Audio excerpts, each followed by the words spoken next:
Hello, everyone, to episode 2 of Canadian Meets the South. This time, I'll be reviewing the book How Alexander Hamilton Screwed Up America by Brion McClanahan. Uh, the the book, as you can tell by the title, is about how Alexander Hamilton screwed up America, but it's also about three Supreme Court justices who helped him achieve that. Uh, Chief Justice John Marshall, Justice Joseph Story, and Justice Hugo Black. And most of the book, I would say, for the first half and a little bit was about Alexander Hamilton. It starts with his upbringing and how he fought in the American War for Independence. But most of the Hamilton part of the book was focused on what he said during the ratification debate in New York, and then his actions as Secretary of the Treasury under George Washington, how these things conflict with each other. In the 1787 Philadelphia Convention, he actually was one of the delegates from New York, and he pushed for a strong central government. And Brion McClanahan goes over many of the things he said and his authorship of the Federalist Papers, along with James Madison and John Jay, who were also centralizers. Um, James Madison would not be as as a centralizing president later on. He would break with Hamilton later, but in 1787, 1788, they were allies who wanted a nationalist government rather than a decentralized federation. The whole point of the Constitutional Convention was to replace the Articles of Confederation with something stronger. And most of the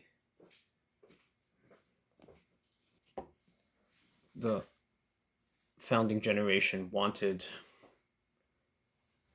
a federal government, a true federal, not a centralizing government. And this is what they said. The proponents of the Constitution in the ratifying debates across the 13 states all said that the states would be sovereign in areas that were not expressly forbidden to them and were not federal powers.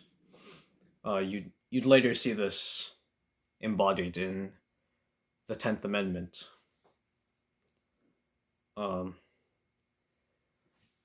So that is what Alexander Hamilton as well had said in the Federalist Papers and in his speeches in the New York ratifying convention, that the only powers that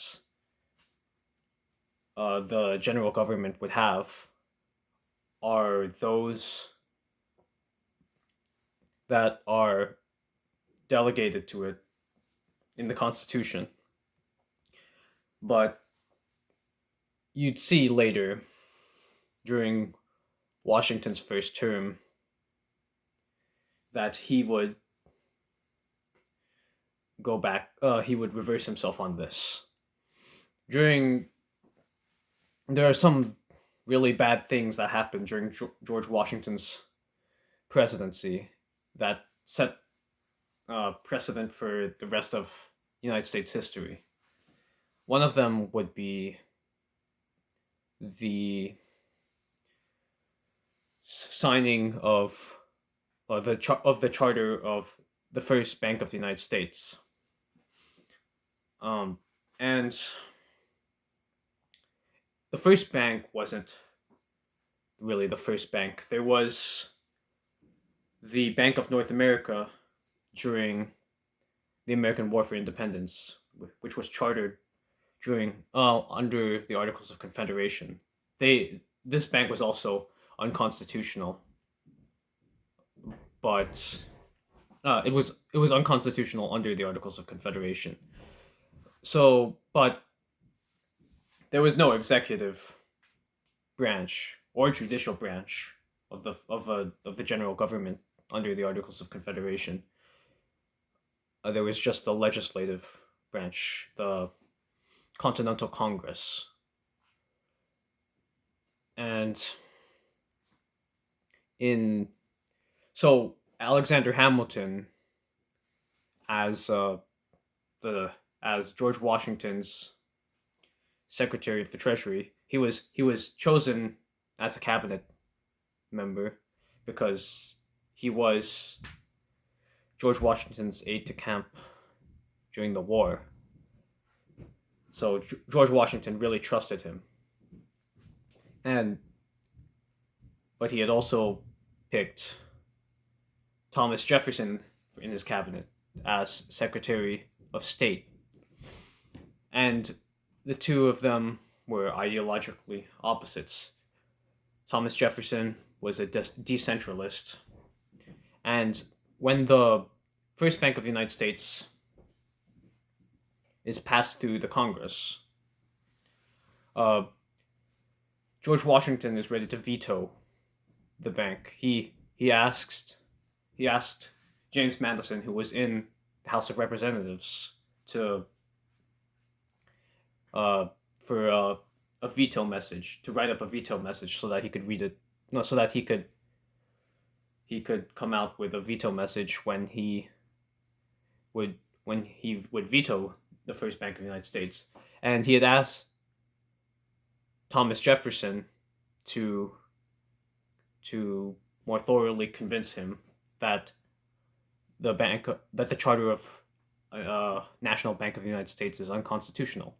And Thomas Jefferson would say that there's no power delegated to the general government to create a national bank. And he said that Amendment 12, which would become Amendment 10, the 10th Amendment, because the first two amendments in the Bill of Rights weren't ratified. Well, the second one was ratified in the early 90s as the 27th Amendment. But the 10th Amendment, as we know it now, was the cornerstone of the United States Constitution. And so Alexander Hamilton is asked by George Washington to give a rebuttal. And he writes a lengthy rebuttal and actually admits that the that the chartering a bank is not in the powers delegated to the general government, but he comes up with the idea of implied powers. Although I'm pretty sure, if I remember correctly from the book, implied powers, this idea didn't just pop up in 1791 by Alexander Hamilton. James Wilson of Pennsylvania also believed in that, and I think he was a firm supporter of the Bank of North America during the American War for Independence. So there's the bank. George Washington is convinced by Alexander Hamilton, and he signs that into law. But and during the second term, there are also two major problems. Um, there was George Washington's neutrality proclamation, and him putting down the Whiskey Rebellion. And the book kind of went. It was complicated how Alexander Hamilton's role was in the neutrality proclamation, so I won't go there. The book will do a very good job at explaining it, but he convinced George Washington to send in the troops for to put down the Whiskey Rebellion in Western Pennsylvania back in 1794, and this sets a precedent because Andrew Jackson he threatens to do the same thing during the nullification crisis. He drafts the Force Bill back in 1833 and asks Congress to pass it, which would give him the power to invade South Carolina to collect tariffs. And he didn't invade a state, but so Andrew Jackson didn't actually invade South Carolina, but Abraham Lincoln did. And this precedent goes back to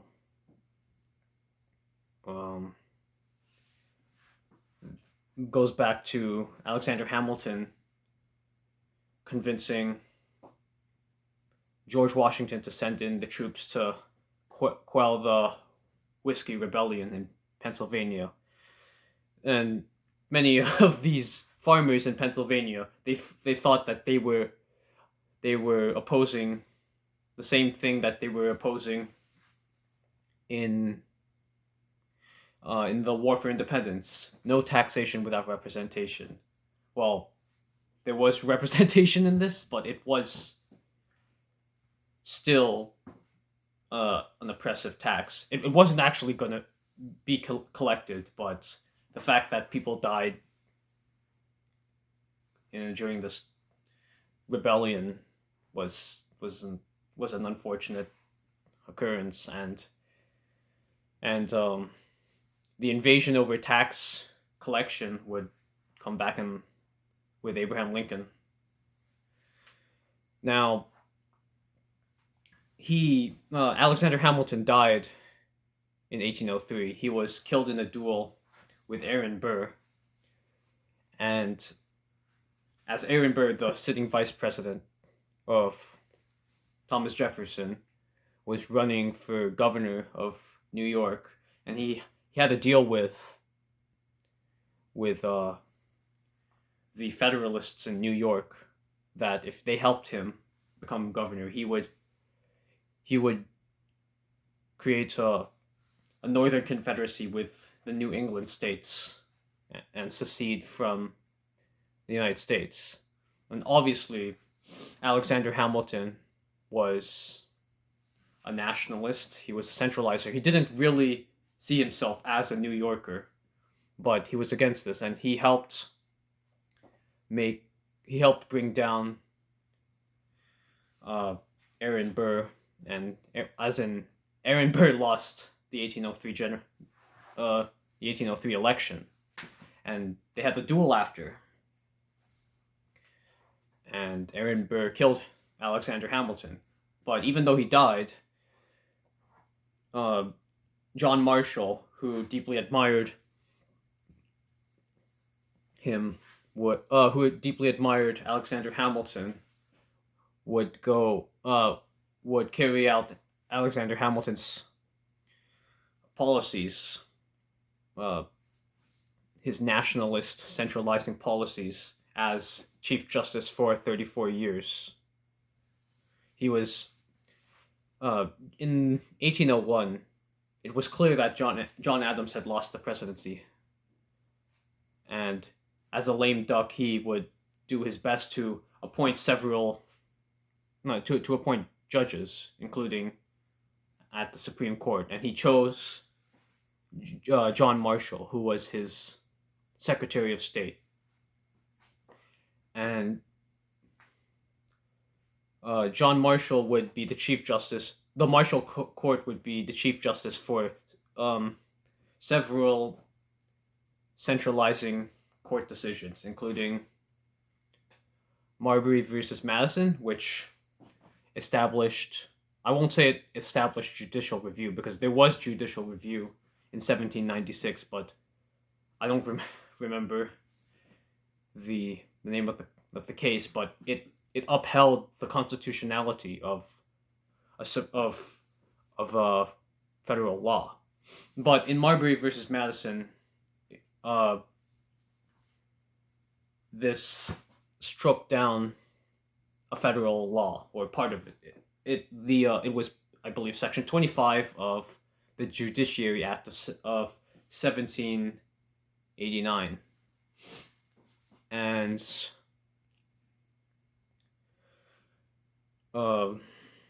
this striking down federal laws wasn't exactly in the United States Constitution.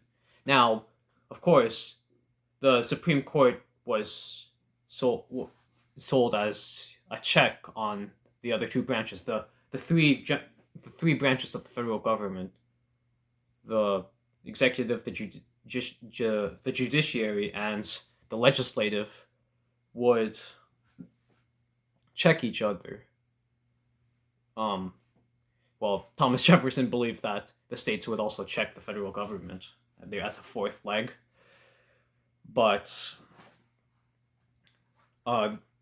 judicial review really is not on the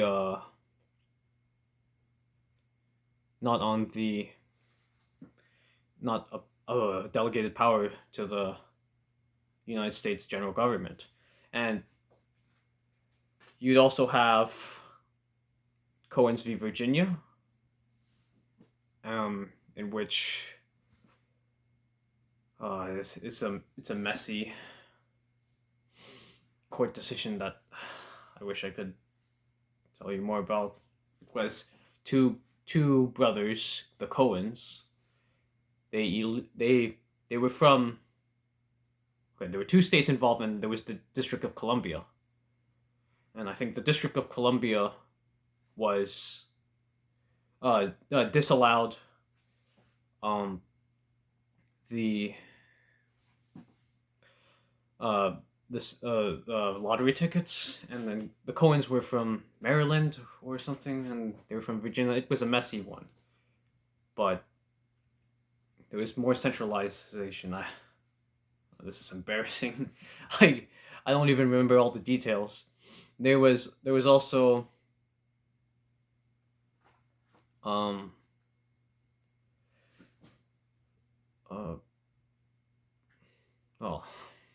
there was also, oh my goodness, I'm losing the words. The case with Maryland about the bank. There were two questions to be answered in the Supreme Court decision. Was the central bank constitutional, and did Maryland have the authority to tax the bank. And John Marshall said yes, it was constitutional, and no, Maryland did not have the power to do that. And then he comes with this.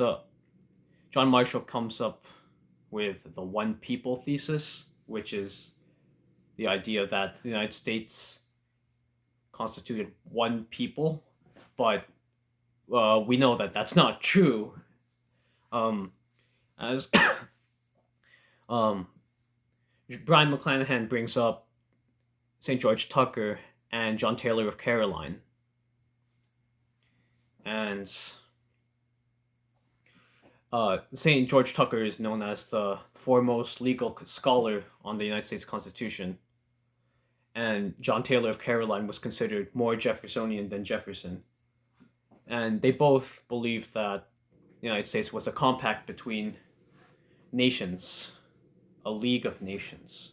And so these were not one people, but you would see that Senator Daniel Webster and Justice Joseph Story believed in the one people thesis.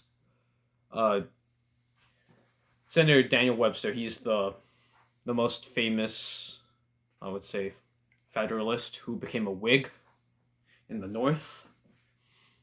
And he was, during the War of 1812, he was more of a states' rights man because he was a sectionalist. He favored states' rights when it suited his state, and nationalism and centralization when it favored his state. So he was a sectionalist. But but Joseph Story, who was appointed by James Madison, was not a Federalist. He was a Republican, and James Madison thought that he would be a good Republican, but he made the mistake. He would later regret appointing Joseph Story.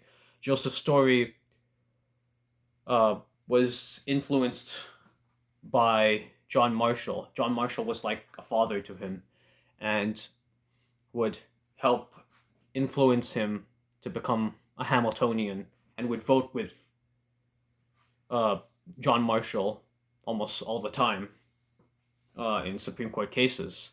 And because Joseph Story was a Harvard law professor, he would use his status as a justice of the Supreme Court to come out with a book on the Constitution of the United States.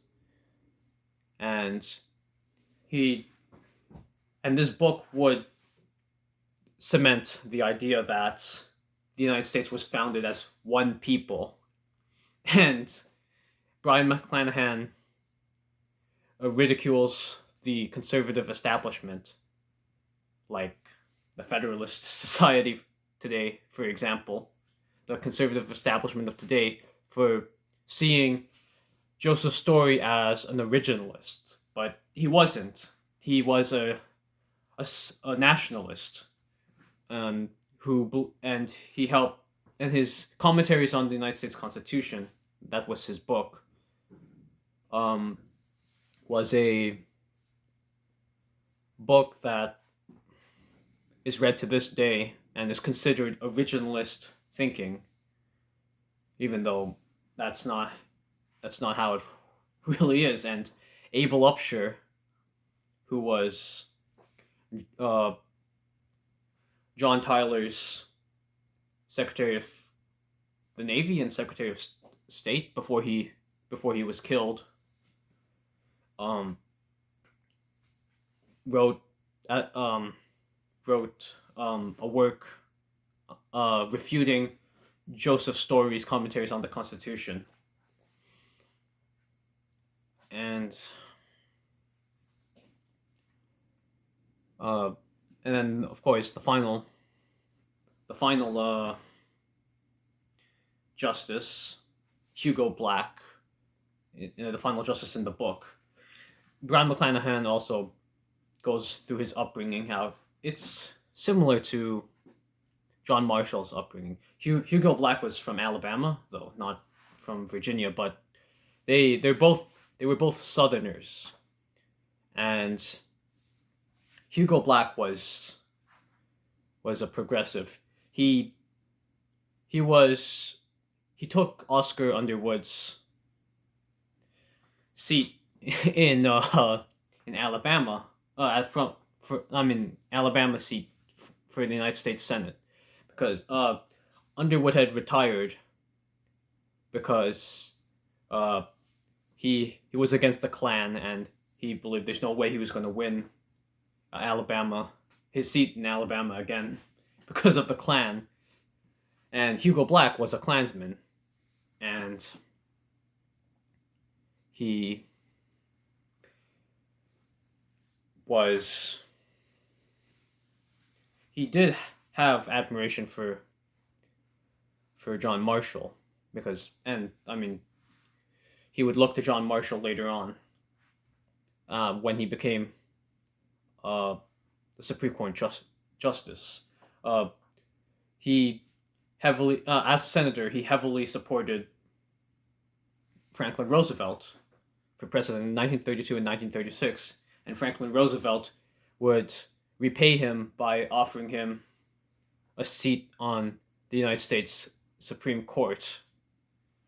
And in 1937, and Black was saying, "Is that okay? You know I'm a Klansman." And then Franklin Roosevelt said, "Some of my best friends are Klansmen. It's okay." So, well, that's a paraphrase, but yeah, he was so he ascended to the Supreme Court, and Hugo Black voted. There were a couple of cases. Okay, I should say first why Hugo Black is important, because he solidifies the idea of the incorporation of the states. Now, using the 14th Amendment, incorporating the Bill of Rights against the states, because, as you know, the United States Bill of Rights was meant to restrict the federal government, not the states. And you know this because when the Bill of Rights was adopted in 1791, three states, Connecticut, Massachusetts, and New Hampshire, had state-established churches, but a a state-established church would be against the First Amendment. But because it was there's no contradiction. There's no The state-established churches were legal of Connecticut, Massachusetts, and New Hampshire because they were state. Um, as in, the federal government had no authority to establish a church, according to the First Amendment. Then there's the 14th Amendment, which which was passed during Reconstruction. It was in response. It was after the the uh, the 1866 Civil Rights Act, I think, was killed by the Supreme Court, was struck down by the Supreme Court as unconstitutional. Andrew Johnson, the president, actually vetoed it, but I think they overruled him. I'd have to check that. But the 14th Amendment's purpose was to give states, give the people of the former slaves, was to help former slaves because they were treated really bad. And there's this clause, equal protections and immunities clause, equal privileges. I'm sorry, I'm not American. You should go easy on me, but the equal protections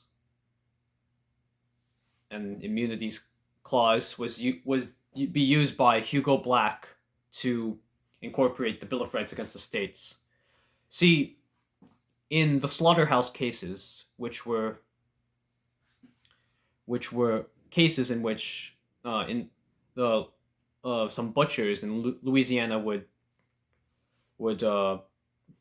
sue the state of Louisiana um, because for unsafe environment.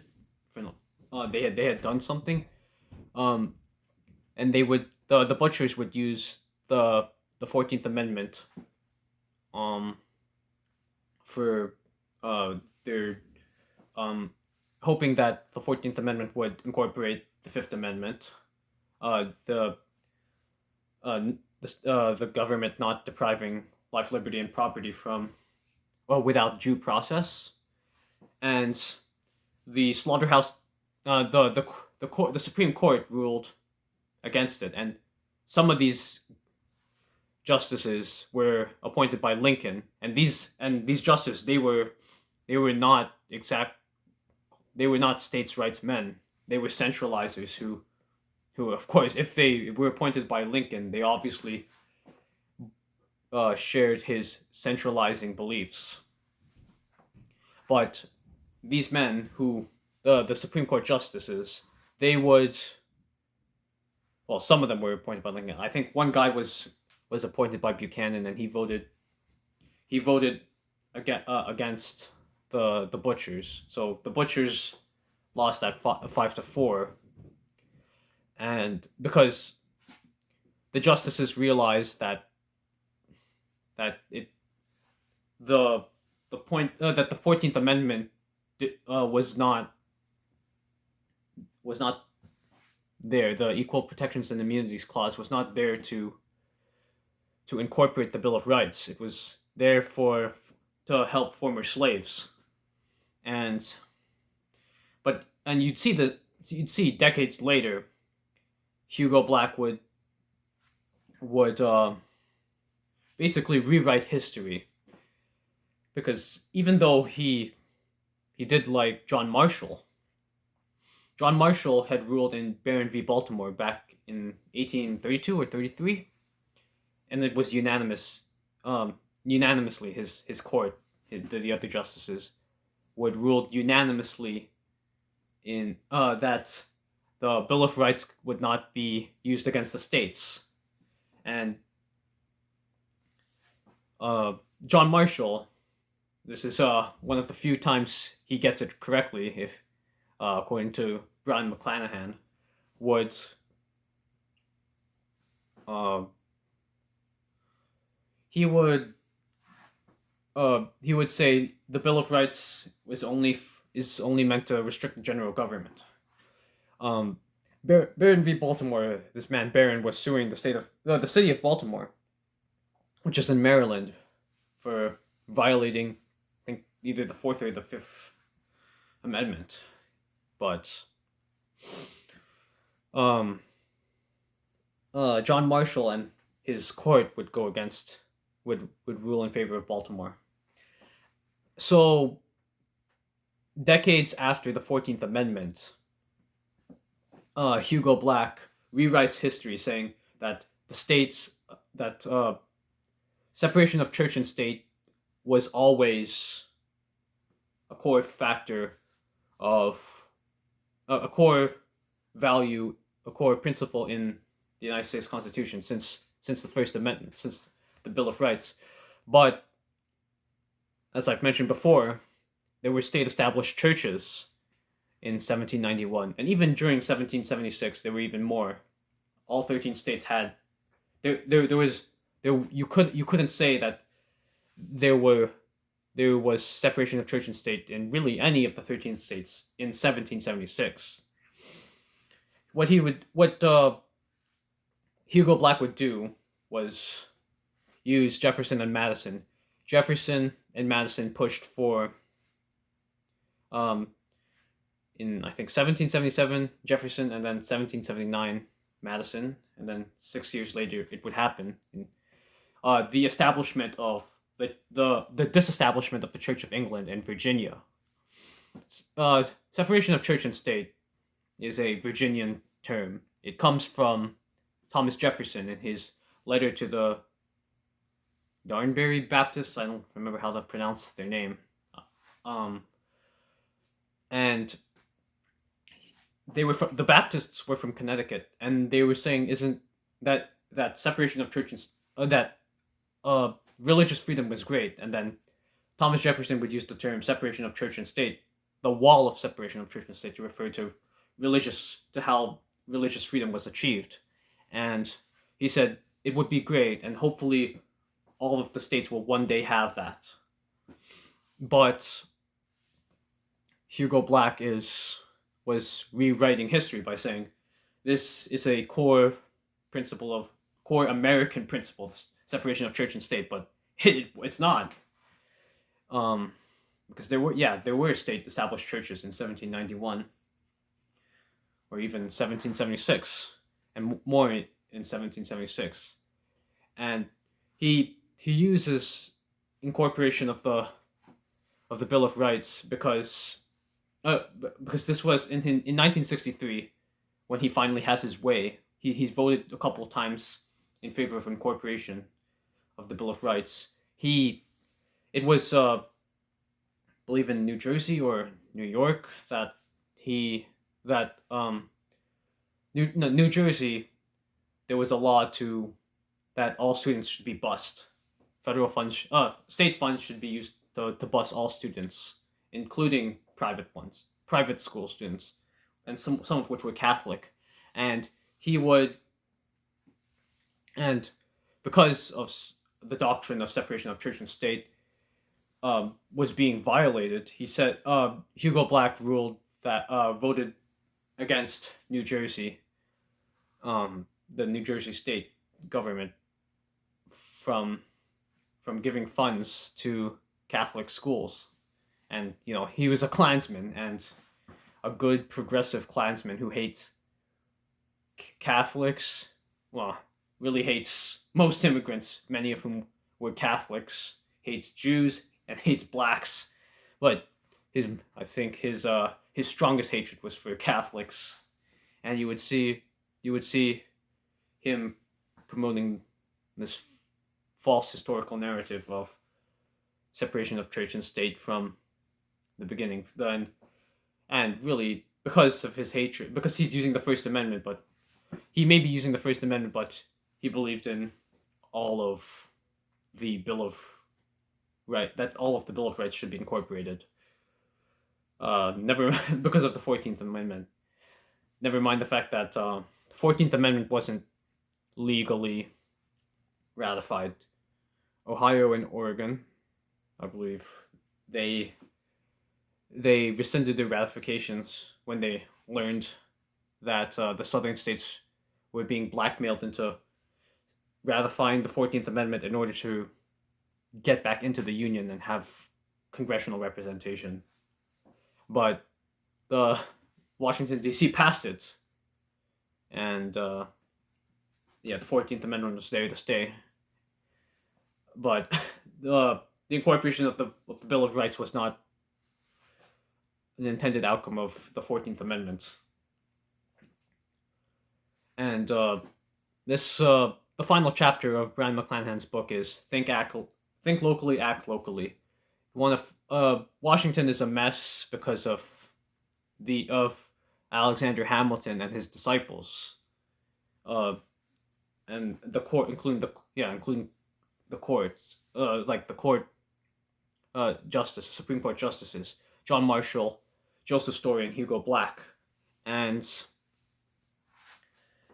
you should work to improve your situation locally at the state and local level.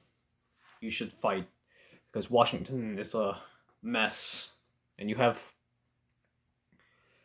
this idea of this nationalist mood where Americans keep saying one nation indivisible, and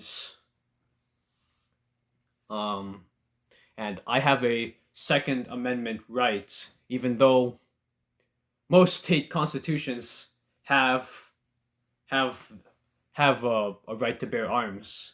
So this it's the culture has uh has shifted towards centralization, and over the years it's been and the last point of Brian McClanahan's book was to think locally and act locally. Try to make uh, changes to your government at the state and local level, because the federal government is a mess and it wants more and more power. Um, so now let's get on to the short Canadian perspective. Uh, Recently, the Supreme Court in Canada uh, had ruled on the constitutionality of the federal government applying the carbon tax on certain states, and it was a 6-3 um, majority in favor of the federal government. Um, and because not just in the chief justice had written that not only is climate change a real threat, but the federal government must do anything in its power, because can do anything in its power to it has the power to do anything in order to ensure the safety of Canadians, because of the peace, order, and good government clause in Constitution Act 1867, Section 91. The last sentence, last clause of Section 91. So with a clause that says that ensures quote unquote peace, order, and good government, well, that implies that the federal government has virtually limitless powers, and that's really similar to um, Alexander Hamilton's view, implied powers. Because even though we don't have an equivalent of the 10th Amendment in Canada, um, federal government should not be intruding on provincial jurisdiction. There are some shared jurisdictions, such as agriculture and immigration, as laid out in Section 95 of the Constitution Act of 1867. But in exclusive provincial jurisdiction, the federal government really shouldn't be interfering with this jurisdiction, with this. But with the federal government always wants to grow.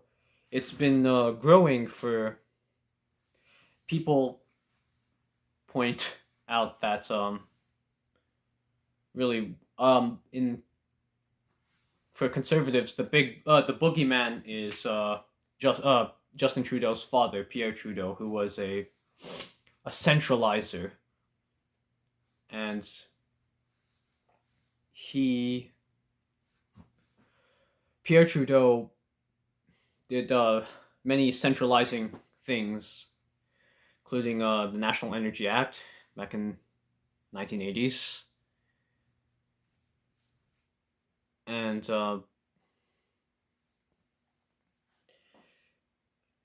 many you can say economically interventionist policies, and he spent a lot of money. He was a big spender, and the Canadian federal government was in big debt after he left. But when I look to Americans, to the United States, I know that Alexander Hamilton wasn't a Southerner. John Marshall and and Hugo Black were. But when I look to Canada, and I'm not to the United States, um, I would say the majority of Southerners believe in decentralization and states' rights, and that's what I look to. Um, and Alexander Hamilton is the big boogeyman of American history. He is the original centralizer. I mean, in I could point to several figures who were centralizers in Canada, such as John A. Macdonald and William Lyon Mackenzie King. Um,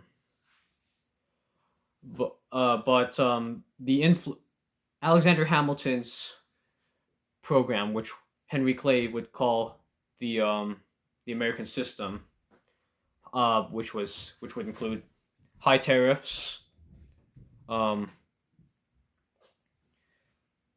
uh, a national bank, and then using the money from the high tariffs and I guess the national bank to fund improvements, which would be federal infrastructure, and this would and as Abraham Lincoln was a disciple of Henry Clay, he would also have this American system, would push for policies similar to the American system during his presidency.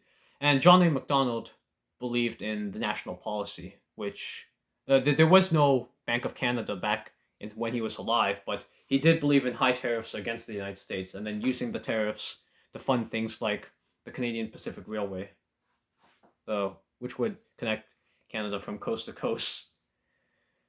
And he was the most dominant political figure in Canadian history while he was alive. He had defeated Alexander Mackenzie in 1878, campaigning on his national policy. Well, that's all I have to say for today. Maybe I could go further into this into I could keep rambling on about Canada, but this was just mostly what I'm recording, mostly what I got out from Brion McClanahan's book, How Alexander Hamilton Screwed Up America. I listened to the audiobook. It's, I think, exclusively available on Audible. But if you liked if you thought that some of the information was good information, you might want to enjoy the book. I'm not I don't have an affiliate link or anything for the book, but yeah, I just review books on this podcast. So thanks for listening. I'll hope to do at least one podcast per month. There will probably be probably be months like this month where I'll do more than one. But I'll see how much time it goes. It depends on the rate at which I finish books. But yes, thank you for listening to this episode of Canadian Meets the South.